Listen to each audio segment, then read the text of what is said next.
opposite.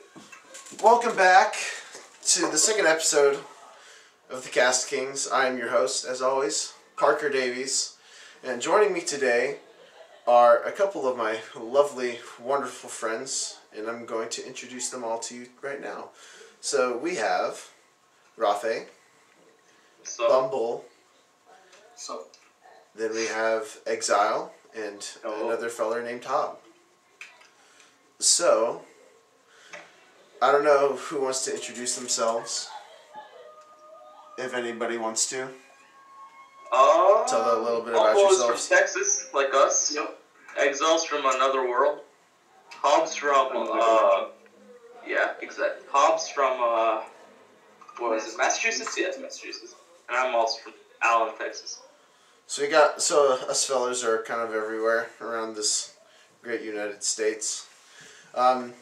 By the way, you can check out the Cast Kings on Twitter at the Cast Kings with a capital T, C, and K. You can check me out on Twitter at Parker Mundi with a capital P, M, and D, and then you can check out Rafe on Twitter at Curry Provider with a capital C. So, let's get started, and we're going to talk about a couple of things. First off, we're going to talk about Black Panther, and then we're going to move into the Parkland shooting, which is going to take up most of our time. So, first things first, let's talk about Black Panther. So, I don't know how many people in this in our channel have watched Black Panther, but I know Rafi and I have watched Black Panther.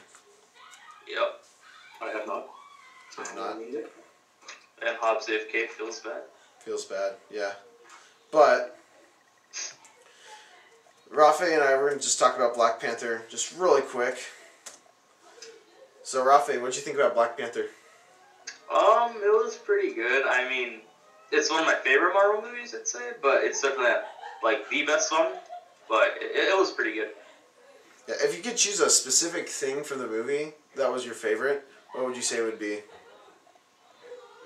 I think the coolest part of all that was, like, when, I don't know her name, but she, like, threw a spear at, like, the car in front of her, and they, like, just absolutely demolished it.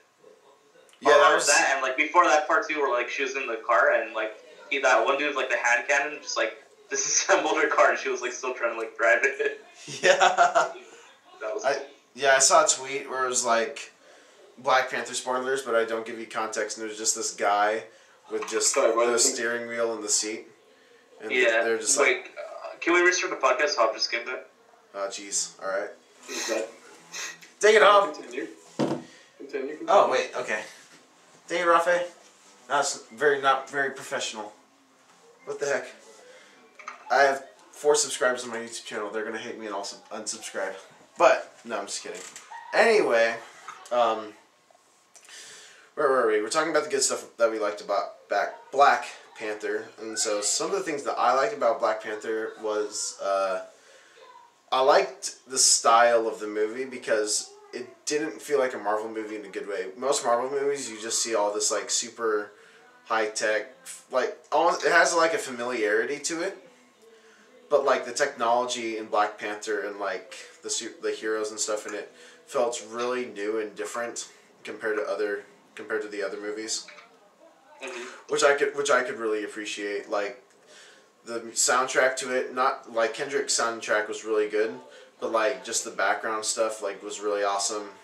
Building design was really great, and just the kind of design of like all the costumes and whatnot was really awesome. And the actors really played their parts well, and apparently most of them came up with their own like kind of way of speaking for their character, which is really, really neat. Yeah. Quite neat. But like the movie was really great, but I'd say the weak point for me was that there's a fight scene that just looked super CGI. It was like close to the end of the movie. And yeah, they're like on trend. It was like super CGI. Yeah, it just looked so CGI. But like, that was the only complaint for me for that movie. What about you, Rafe? There wasn't really much to complain from me in that movie because I mean, I don't know. I'm not really a movie critic, so like I don't really like.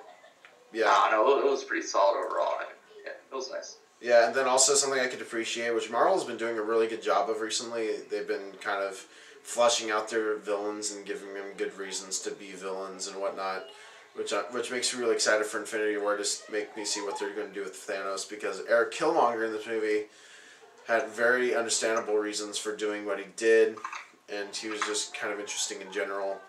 And then, what was the other movie? There's Guardians of the Galaxy 2, which is my personal favorite Marvel movie, with Ego. I did. He was weaker.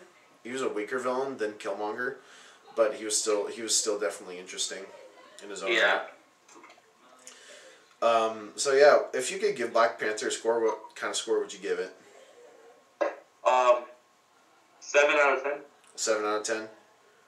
I'd probably give it an 8 out of 10, because I mean, don't get me wrong, it's a great movie, but I just feel like this is the score it should receive. Mm-hmm. But then again, it's a great movie. You should go watch it if you haven't had the opportunity to watch it yet. You should find an opportunity to.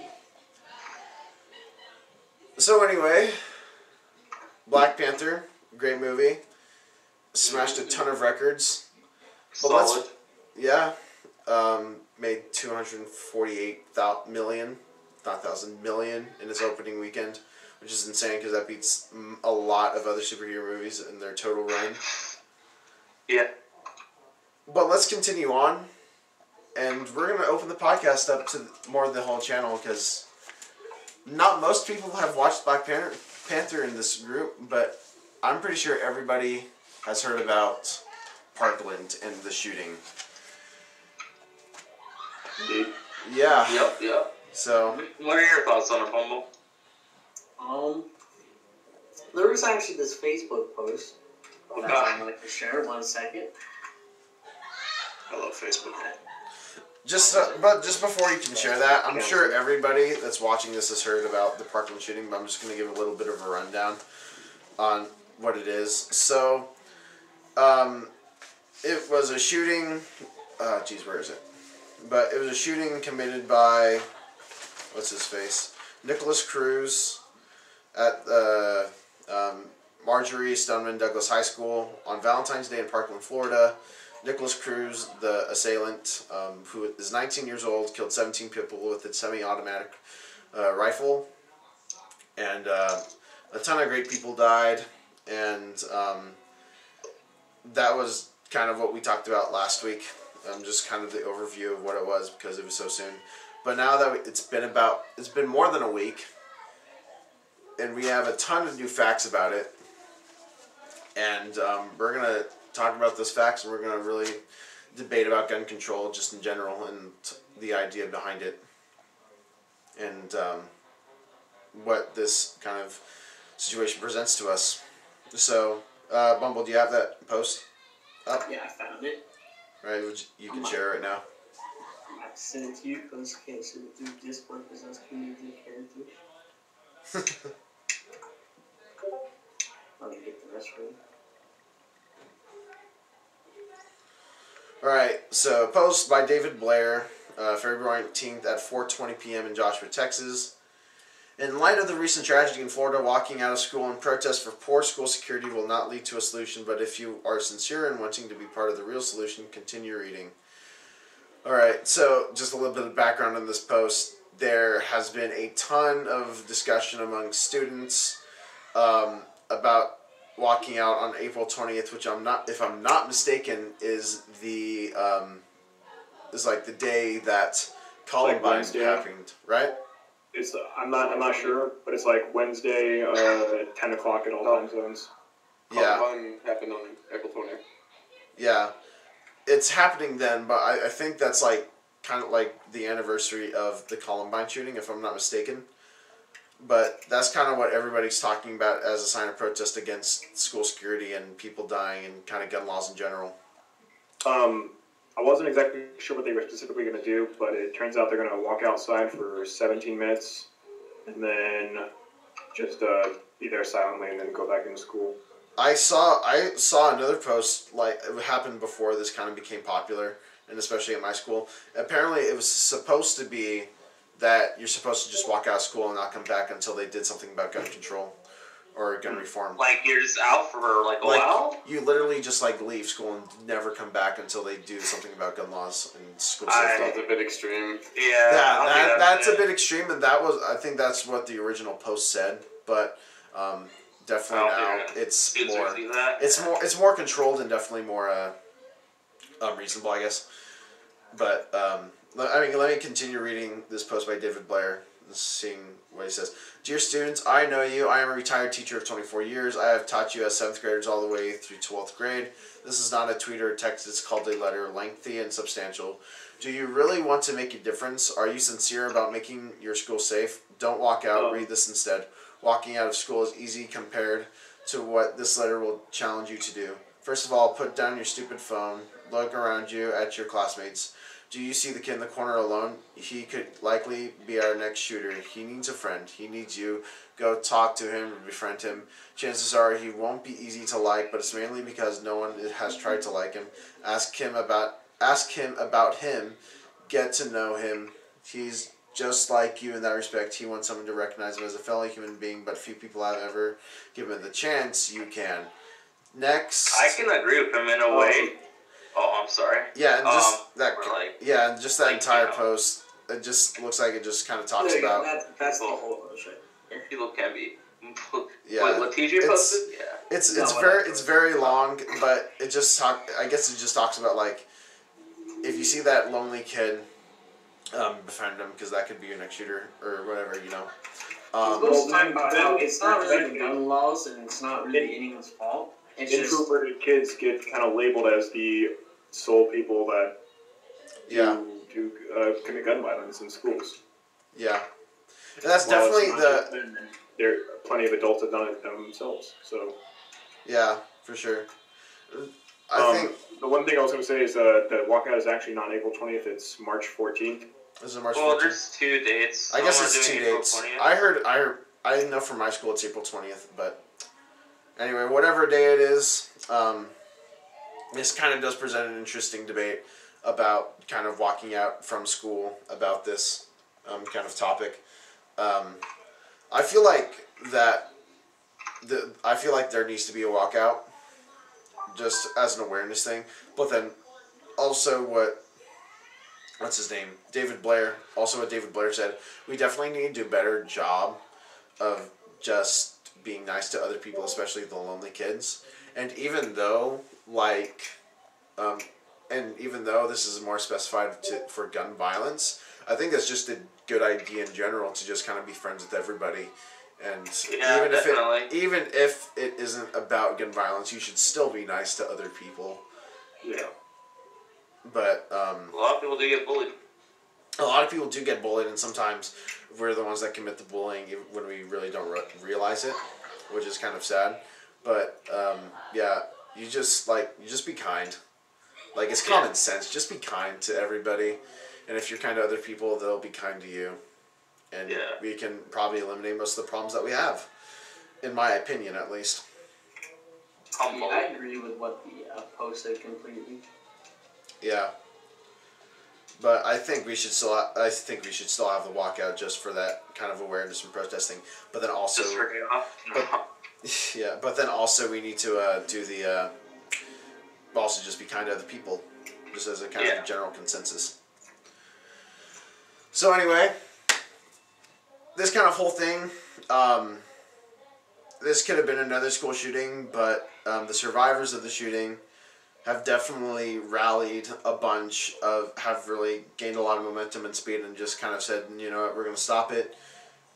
We don't want this to happen anymore. And so they've kind of taken matters into their own hands and started all this, which we can thank them for that. But yes, but this just raises a huge debate about gun control and gun reform and all of that.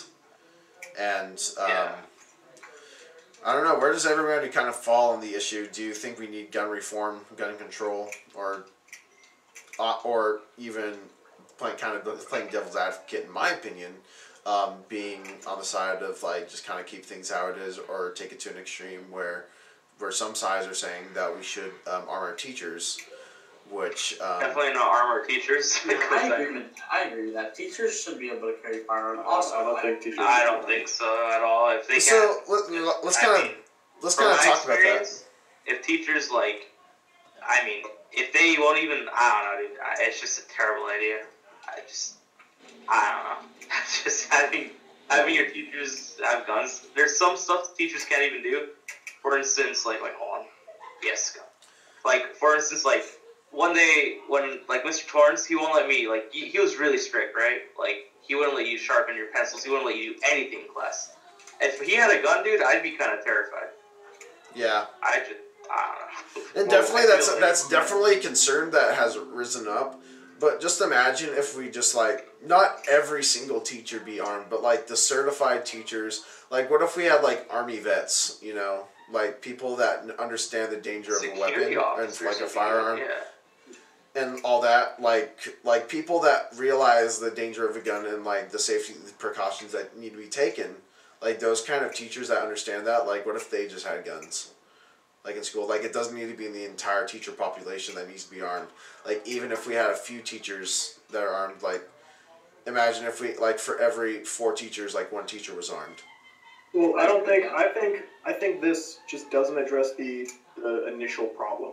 Instead, you're trying to react to the fact that you're having more school shootings every year, on, and you're not addressing the problem that it could be guns, that the amount of guns and how easy it is to get a gun might be that problem. Instead, you're reacting by saying, well, let's just shoot the school shooters and not prevent these school shootings in the first place. Yeah, definitely. It's kind of like fire with fire. Yeah, and that's where it gets kind of muddy, where kind of do we draw the line? And here's kind of my opinion on it, we need to do the best that we can to prevent it to happen in the first place, definitely. I just hate seeing people get killed. But, when it comes, if we do have, a shooter, which it will inevitably happen, even places that have, the strictest gun laws and people can't own guns, they still have shootings from time to time. I feel definitely people that are, that can and are extremely trusted and responsible with their firearms, I feel that would be a good kind of line of defense when shooters do come. Well, in Utah, teachers are allowed to have concealed guns, in the classroom and stuff. But it's illegal for them to discharge the weapon on school campus, what's kind of stupid, but they're allowed to have guns. Yeah, but so they're allowed to have guns on school campus though, but you see it hasn't stopped it. And I don't think guns are the answer. I think it's everyone tries to pin it on guns, but by the end of the day, it's gonna happen anyway. Yeah. Use a gun or a knife. It might make it more dangerous, but by the end of the day, it's if someone's that deranged in their mind, they're probably gonna already do it. Yeah, and I agree with that. for sure. At the end of the day, no matter if guns were banned or not, and this is just kind of the side of conservatives take, no matter at the end of the day, people are going to be crazy and people are going to find some means to kill a lot of people.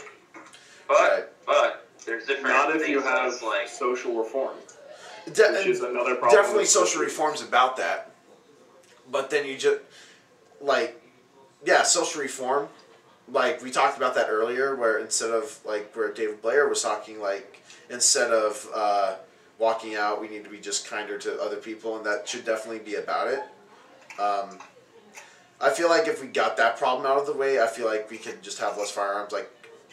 With teachers, that wouldn't even need to be a topic of discussion, because we could just have security guards, which is also another top point of debate regarding the recent shooting. But if we had a good social reform and people were just nicer to each other, and we just got rid of, and we can just at least bring bullying to at least super close to never being zero, never happening, that would definitely do a lot. But just kind of talking about teachers getting armed and stuff from the recent shooting. Apparently, there are 4 deputies, or at least 2 to 4 deputies that were on campus, and while the shooting was happening, those deputies weren't even doing anything. Apparently, they were just standing outside, according to the sheriff's report. Well, police are not supposed to do that. The police are supposed to contain a threat when something like that happens. That's not like their job to like go like Well, in the building. the police chief said that they should have. He thought that his professional opinion was that they should have gone in and stopped the shooter. Yeah, but and that's the thing about first training, responders. Like the thing with first responders, like especially with cops and deputies and SROs and stuff, they're supposed to be there for protection, especially when your teachers aren't armed. Your security guards are there to protect the students and the others, and when they fail to do that, like what happens, you know? Which is kind of sad. Which is why that kind of fuels the conversation of that side where we should arm teachers, because what happens if we have another situation like that where we have those 2 to 4 deputies outside that are not doing anything while the shooter's committing the shooting, when they really should have been in there trying to stop the shooting from happening. Well, what I was saying is like by protocol, usually they're supposed to contain the threat, and that's like during something like this. And even if the police chief said they should have gone in, did he ever give the like order to move in? And like second of all, like especially if they're not ready, like there's been tons of like police shootings where like a person or a group of people have like outgunned police, and it's like caused like mass casualties in like police. Like okay, well how can you call a situation contained when there are still students inside the building being shot by the shooter, and you are not going inside and stopping the shooter? Well, let's say he doesn't know these police are not in the building.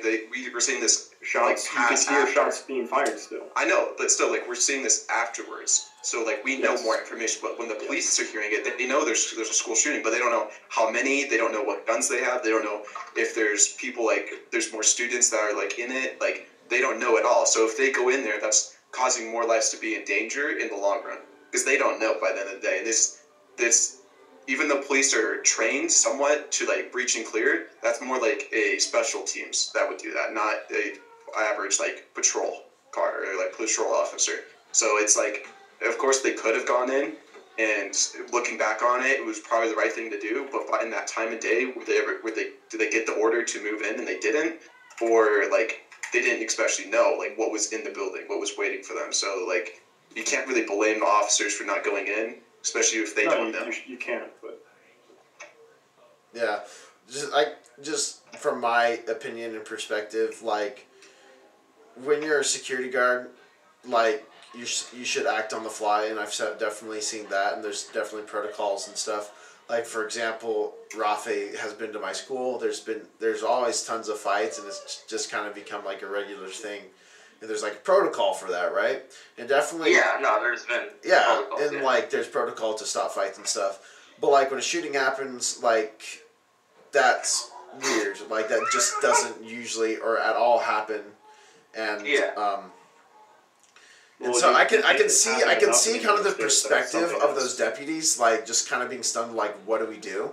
Because like nobody ever expects a school shooting to happen, which is good, because if you expect a school shooting to happen like just regularly, that's kind of unhealthy, I guess. Yeah. But yeah, but when first responders' job is to act on the fly, which is the other side to the deputies kind of thing, where they didn't act but they should have, because they're there to protect and they're first responders, and they should have done something to take down or contain the threat, I guess. But, yeah. Yeah. So, also another point of this whole conversation, there's tons of stuff we can talk about. So we're gonna move on to the NRA and kind of their whole thing in this, which to me is kind of sad, because I'm in government right now and we're talking about interest groups, and the NRA is an interest group, and they act in the interest of 5 million people, according to their website. And it's just sad to kind of see what's happening to them, because I think their stubbornness is kind of ending their organization, because they've always been like a pro Second Amendment and always say no to any kind of gun control, and right now that's hurting them really bad. Not just control, but research as well. And research, yeah, for sure. like, where was that thing? Like, I think for the next 25 years, the CDC can't do any research on gun stuff. It's permanent until that gets removed. Yeah, which is really sad. But, and that just, we just see this. The NRA is just so stubborn and kind of just everything. And originally they were able to do that because their message is simple, no gun control whatsoever. But now it's kind of turned into something that's been very toxic for them without being very compromisable. And since they're doing stuff about that, like, they had like 22 partnerships with companies, and how many is that down to? Because I know they lost Hertz, they've lost Delta, yeah. They've lost a bank, like this something. Hold on, look this up. NRA lost. It's also for money, dude. Because like the amount of people in America that have owned guns is going down, but the amount of guns owned by people in America are going up. So having this whole, and it's because of this whole fear of, they're coming to take your guns away, that is fueling this decline, basically. Yeah. So here's the companies that ended their kind of partnerships with the NRA. Best Western Wyndham Hotels, Alamo Rent-A-Car, National Rent-A-Car, Enterprise Rent-A-Car, First National Bank of Omaha. Add that Hertz, the car rental company, and Delta, the airline. And then probably a couple others. But yeah, I guess, like, it just goes to show that, like, you need to compromise because the NRA has, like, especially in light with the Las Vegas shooting a while, not even a long time ago, like less than probably half a year ago or something like that. They, I'm trying to figure it out. I'm trying to get this out. Like, they said they did research on bump stocks and to see if they should be banned, and they just came out and they said, no, we shouldn't ban bump stocks. Which now Trump is looking at and saying that we should ban bump stocks and all that. Who did the research? I think the NRA said we're going to look into bump stocks and see if they should have been banned in the first place.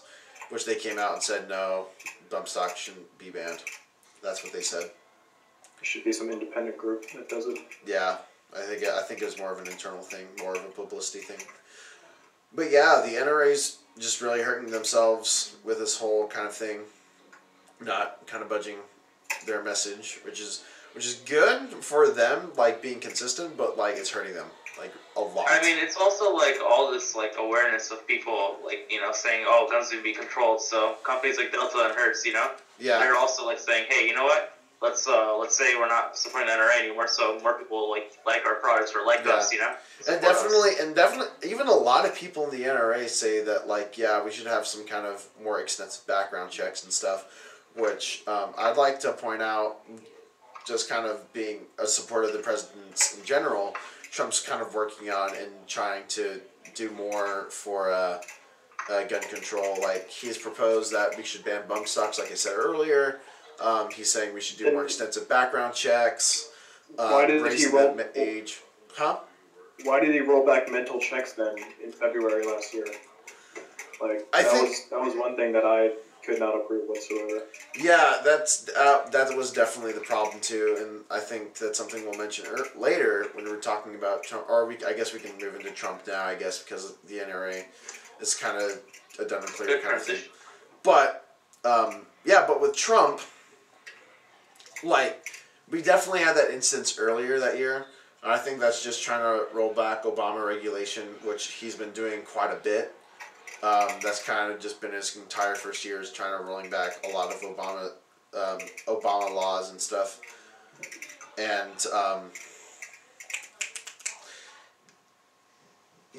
but I guess now in recent light, like, politicians got to do what politicians have to do. Even Trump, like, he's like... Yeah, I don't think that was necessarily a good idea. I think he's probably looking at implementing that law back or whatnot. Where have you seen this? I mean, that's just where I'm seeing it go, because I've definitely seen them say, let's ban bump stocks, or let's raise the age, or let's do more extensive background checks.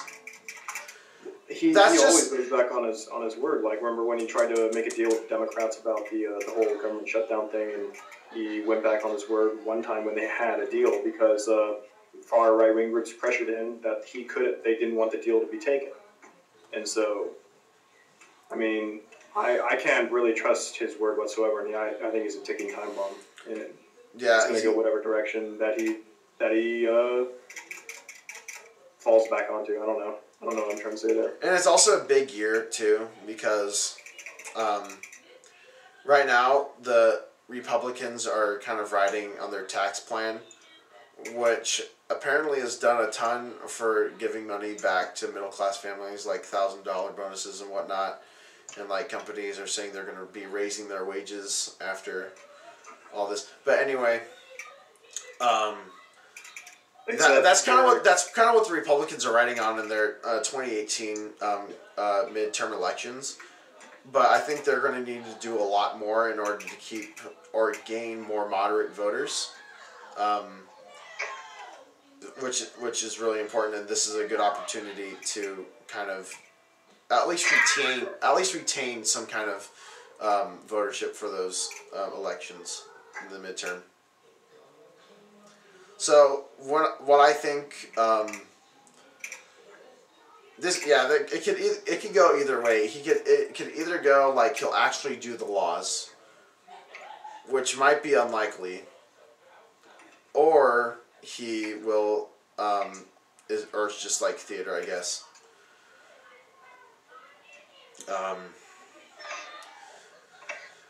Also on the list of this freaking whole situation, there's this guy, Dinesh D'Souza, whole kind of thing. So he's a conservative commentator, and kind of this entire week he's been bashing kind of the survivors and just saying a lot of kind of derogatory stuff toward kind of the survivors of the shooting, you could say. Like, he said something... Was he the guy that said they were out there? Yeah, D'Souza was like, something about, like, summer jobs, like, they probably cried the same way when they got summer jobs and stuff. And a lot of people, even on the right side, have called him out on that and saying, like, really, what the heck? You know, like, they just survived a school shooting and whatnot. And I guess kind of seeing it from that perspective, you could say that, like, I saw this post where somebody said, like, just because you experience a tragedy doesn't make you an expert in political policy or whatnot, which is true. But, like, what Dinesh D'Souza's just done is just completely just uncalled for. Even to survivors, you know. Like, you know. Yeah.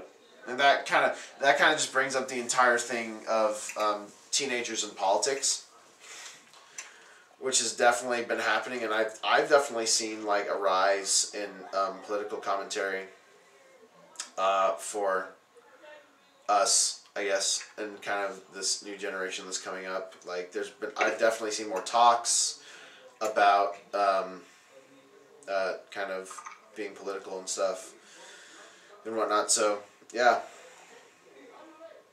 those are the only points I could think of about the shooting. What else would you guys want to talk about? Because, I mean, there's a lot of material, and there's probably a lot of stuff that I haven't covered. It's just gotten crushed by so many other things. Any points that you want to revisit or whatnot? Just the ability of him being able to buy a gun and not being on some list. Yeah. Because he had, what is it? Multiple phone calls about him before to the local police office or whatever. And you're talking about how the shooter was the shooter, pinned. The shooter Yeah. There's definitely been that talk too, which we'll definitely visit, by the way. So the FBI was actually tipped on Nicholas Cruz months before the shooting actually ever happened. Which is, like, I'm going to pull up an article about it. Nicholas Cruz, FBI. So, where is it? Yeah, so there's just been a ton of articles about saying Nicholas Cruz was reported to the FBI because he said something about being a school shooter, and then FBI knew about Nicholas Cruz for stockpiling weapons in Florida. An FBI tipster warned Nicholas Cruz could start shooting up a school. Just a ton of examples where the FBI has been notified about Nicholas Cruz being a potential school shooter. Mm-hmm. Which kind of I guess it shows like the lack about the FBI and what they're doing in their job. Yeah. And honestly, which is sad because like when you're in school, you learn that you should take every single threat, especially as a serious one, like especially even if it's a joke, like you should take every kind of threat as serious, and you need to do steps to kind of prevent it. And if it's a joke, that's fine. But if it's a real thing, like that saves lives. And I've definitely seen that in my life, where they've taken jokes seriously. I guess this should, yeah. What do you guys think about this? Honestly, I mean, our school did really good one. There was that one dude who threatened to shoot school. He like wrote, "I'm gonna turn this, crap into Columbine." Yeah. And I mean, we took it pretty serious. I feel like we literally brought an ATV armored up here. Like. Yeah.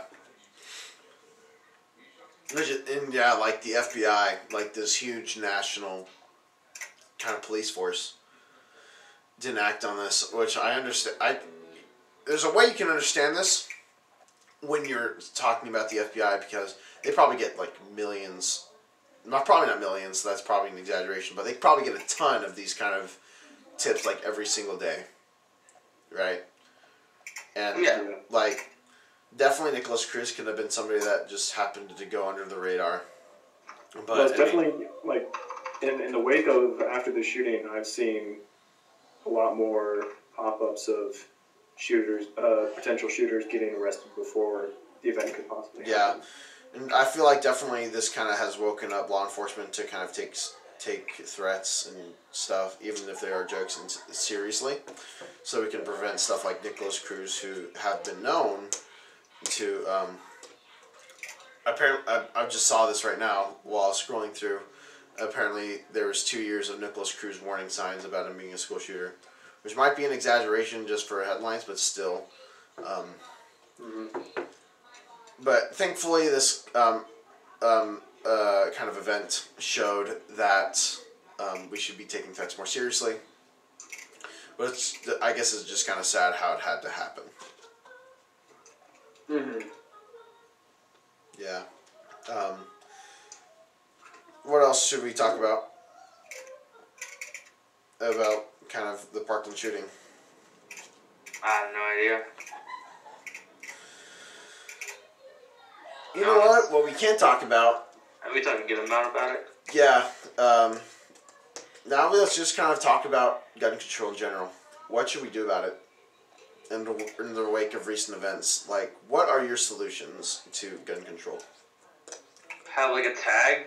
I was talking about it earlier. Like have like a little tag, and I mean every time you need to use your gun, you pull the tag, and it alerts 911 and any local police nearby you ASAP, and like the police know exactly where you are. You're like on GPS, and yeah, like that would be having like a gadget like that, like a tool like that would be pretty useful. Well, the whole like tracking, how the cops cell phone track you when you call in 911. It's not very accurate. Like we don't have. Then have something accurate like that, Yeah, it's possible, but currently there's it's hard. Yeah. And there has been talk about making guns, like making smart guns. Like there's guns on the market right now that would allow kind of being able to know who's firing the gun. So like the owner of the gun would be the only one that'd be able to fire it, or anybody else registered to it, which I think is a smart idea. What kind of It'd be like fingerprint technology. Okay. So it definitely makes sense, but the NRA has been kind of countering that idea, and the reasons kind of make sense a little bit, because like, what if smart guns get so popular that Congress has to that Congress makes a law to where every gun has to be smart, like every gun has to be smart, or else it wouldn't be I guess legal, like a legal firearm. Which makes sense, because when you look at the amount of firearms in our country, we could really have like one firearm for every single citizen, because we have 325 million firearms in our country, which is insane. And kind of getting all those tagged would be kind of amazing. And getting those all kind of smarted out would definitely be a huge cost to do, because smart technology is not inexpensive, and also kind of just logistically getting them all tagged. It's kind of like doing the U.S. Census. Like the U.S. Census is just, it takes a long time. Like it happens every 10 years, and there's a reason why. Yeah, it's a smart idea, but the logistics of doing it is a headache. There's 101 guns per 100 residents in America. Yeah, so there's a ton. And in 2009, it was twice the amount in 1968. Yeah. So, I made a tweet earlier. It was around when the shooting actually happened, so about like a week and a half ago. I made a tweet when the Gun Reform Now hashtag was trending, and I said, and I kind of presented my solution, because like the actual Second Amendment says, under the guise of regulated militia, the right of people to keep and bear arms or something like that. So what I thought needed to happen was that firearms needed to have more responsibility attached to them. So kind of an idea that I presented, like you have that extensive background checks, not only on the one trying to buy the gun, but on all those in the household, and it should take a lot longer to buy a gun. Yeah, all that too, but just more extensive background checks, and also doing background checks on everybody in the household, and anybody that kind of sends like a red flag in that background check, they can kind of take a little like test or survey or whatnot to see if in having a firearm in that house would be good. And then once they kind of if they can get past that process, they have the option of joining a militia, or like a group of people that can own and maintain firearms. Mm-hmm. And then, and if you don't choose to be in part of that program, that could jeopardize your opportunity of owning a gun. And then once you kind of choose a group or like one of these militias, you're with this militia, and like as a group you're responsible for the firearms that you all keep.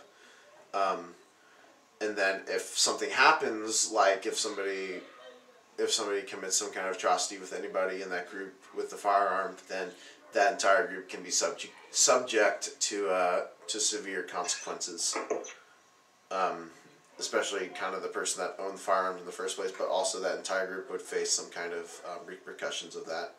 So that kind of brings in responsibility into the whole thing, and definitely makes, because like a lot of firearms I've seen, like they have like lockers, but sometimes guns are like kind of kept under mattresses or like in kind of hidden places, but like little kids could stumble on those and kill themselves. So like, yeah, you just need to have like some kind of responsibility thing in there to make sure that stuff like that can't happen, where somebody can just go in, take stuff, and do something possibly dangerous. You can just duck down. So, any other solutions? Or any other proposals? It's nothing I can think of off the top of my head. Nothing I can think of, yeah. I can't. If you give me some time, maybe.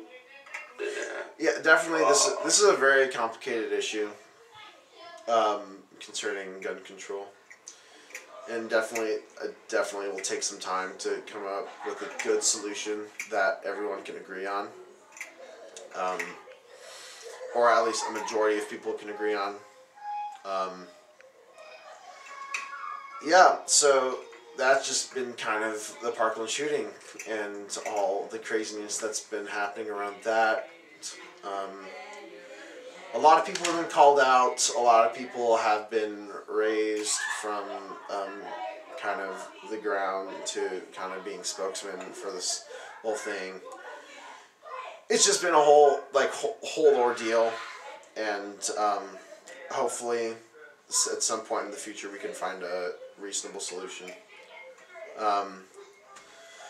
So yeah, that's I guess that's been the second episode, unless anybody else wants to talk about anything else that's been happening this week. Any other interests? Nope. No.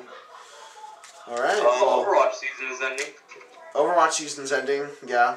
There's definitely a ton of stuff happening in the gaming world. Yeah. There's Yeah, shut up. Overwatch season's ending. People are starting to make announcements for E3, 'cause that's coming up. Well, I heard EA Play, they announced that this week. I'm just kind of struggling to get some content out of the gaming world. But yeah, there's a couple things that have been happening in that kind of area. So People are talking about getting esports into the Olympics. esports as an Olympics, yeah, that's actually been a talk for a long time. That would be such a meme.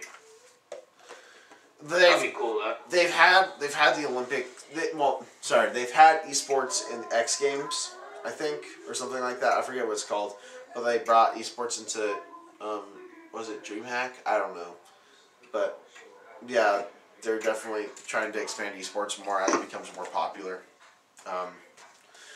which would definitely be once we get a ton of material and once a lot of politics dies down. So we're not talking about shootings every week. That'd be definitely an interesting topic to talk about. So hopefully next week we can get that. I don't know. But anyway, this has been episode 2 of the Cast Kings. We're going to sign off now. Everybody, say your farewells. And see you guys. yeah. Hey guys, thanks for watching. This has been Thanks for episode. watching. Make sure to like and subscribe. Like and subscribe. Any freaking comments and requests and yeah. Anything you want. We'll try to get to all your requests. This has been us from Brazil. Take care. Hi from Brazil. While Walker hit a tree. From Brazil. Cats from Brazil. Yeah, guy.